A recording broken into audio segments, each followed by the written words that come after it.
ऐसा बाप नहीं चाहिए। एक बड़े शहर में रतनलाल अपनी बेटी संध्या और छोटे बेटे कुणाल के साथ रहता है। रतनलाल बहुत गरीब है और शराबी किस्म का आदमी है। वो रिक्शा चलाकर अपना जीवन यापन कर रहा है। रतनलाल एक अधेड़ उम्र के आदमी योगेश्वर को कभी कभी अपनी रिक्शा से मार्केट या मंदिर छोड़ता है और कभी कभी बाजार से उसका सामान भी ले आता है। एक दिन रतनलाल योगेश्वर से कहता है, साहब, आपके पास गाड़ी है, फिर भी आप कभी कभी रिक्शा से क्यों जाते हो? इन शहर की गलियों को आराम से देखना मुझे बहुत पसंद है। ठीक है साहब, मैं चलता हूँ, कल फिर आऊंगा। अरे रतनलाल, रुको तो। मैंने सुना है कि तुम अपनी बेटी को कुछ पैसों के बदले किसी को दे रहे हो। अभी किसी को बेचे नहीं तो क्या करे साहब। एक छोटा बेटा है, उसको पढ़ाना भी है, उसकी देखभाल भी करनी है, और अगर मैं बेटी को घर में रखूंगा तो उसकी शादी कैसे करूंगा साहब। तुमको कितने पैसे मिल रहे हैं? अब 50,000 साहब।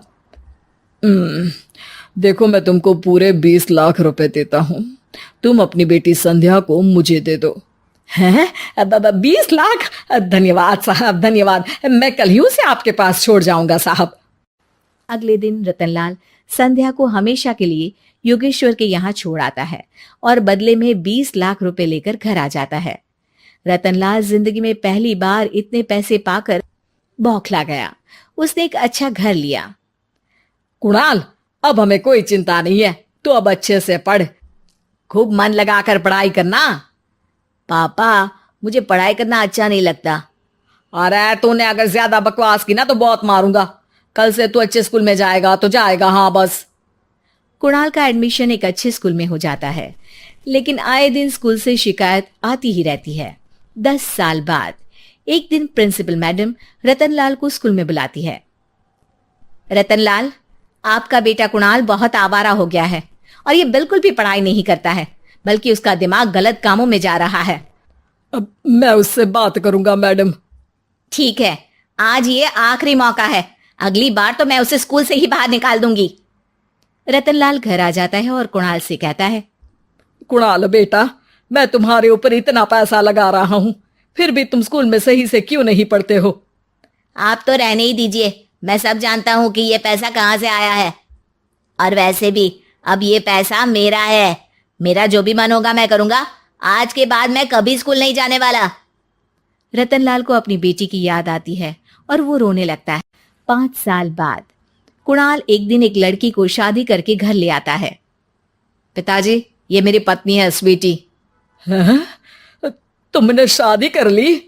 हाँ, शादी कर ली मैंने, दिखाई नहीं दे रहा। और अब से आप फिर से कमाना शुरू कर दो, बहुत बैठ कर खा लिया। कुणाल, तुम इस बुड्ढे को घर में क्यों रख रहे हो? देखो ना, ये शराब पीता है, इसे घर से बाहर निकाल फेंको। अरे स्वीटी, ये मेरे पापा है, कैसे बाहर निकाल दूं? और वैसे भी घर में कोई तो चाहिए ना काम करने वाला, नौकर समझ कर रख लो। इस बुड्ढी को तो घर से बाहर निकाल कर ही रहूंगी मैं कब तक इसके लिए खाना बनाऊंगी। स्वीटी एक दिन घर के बाहर पार्क में अपनी दोस्तों के साथ बैठी होती है। तभी वो रतनलाल को बुलाती है। पिताजी, मेरे कमरे में मैं अपना फोन छोड़ आई हूं, जरा लाकर तो देना। हाँ जरूर, अभी लेकर आता हूं। रतनलाल फोन लेकर आ जाता है। कुछ समय बाद स्वीटी के फ्रेंड्स भी चले जाते हैं। स्वीटी अंदर आकर शोर मचाती है। चोर चोर! कहाँ है चोर? मुझे तो यहाँ कुछ नहीं दिख रहा। अरे ये अलमारी खुली पड़ी है, जरूर किसी चोर ने ही खोली होगी। अरे कौन आया था यहाँ? यहाँ तो पिताजी आए थे बस। अरे बहू, मैं चोर नहीं हूं। मुझे तो आप पर अब बिल्कुल भी विश्वास नहीं है पिताजी, क्योंकि जब आप पैसे के लिए दीदी को बेच सकते हो तो आप चोरी भी तो कर ही सकते हो। अरे लेकिन वो सब तो मैंने तेरे भले के लिए किया था ना। मैं तो कहती हूँ कि हमें इनकी कमरे की तलाशी लेनी चाहिए। तुम बिल्कुल सही कह रही हो, चलो। स्वीटी और कुणाल दोनों रतनलाल के कमरे की तलाशी लेते हैं और उन्हें वहां स्वीटी की ज्वेलरी और पैसे मिल जाते हैं। मैं तो पहले ही जानता था कि चोर आप ही हो। निकल जाओ मेरे घर से और दोबारा अपनी शक्ल मत दिखाना। रतनलाल आंखों में आंसू लिए घर से निकल जाता है। स्वीटी मन ही मन सोचती है, आज तो मेरी प्लानिंग सफल हो गई। जैसा मैं चाहती थी ऐसा ही किया और बड़ी आसानी से उस बुड्ढी को चोरी का इल्जाम लगाकर घर से भगा दिया। रतनलाल की हालत अब ज्यादा खराब हो गई और वो सड़क पर बैठकर भीख मांगकर खाने लगा। एक दिन वहां एक गाड़ी आकर रुकी और सड़क पर बैठे सभी भिखारियों को अपने सेंटर ले गई। एनजीओ की मालिक संध्या एक एक करके सभी को सुविधा मुहैया कराती है। तभी उसकी नजर रतनलाल पर पड़ती है। पिताजी, संध्या तू? पिताजी आपकी ये हालत कैसे हुई? ये सब मेरे बुरे कर्मों की सजा है जो मुझे मिल रही है। मुझे माफ कर दे बेटी।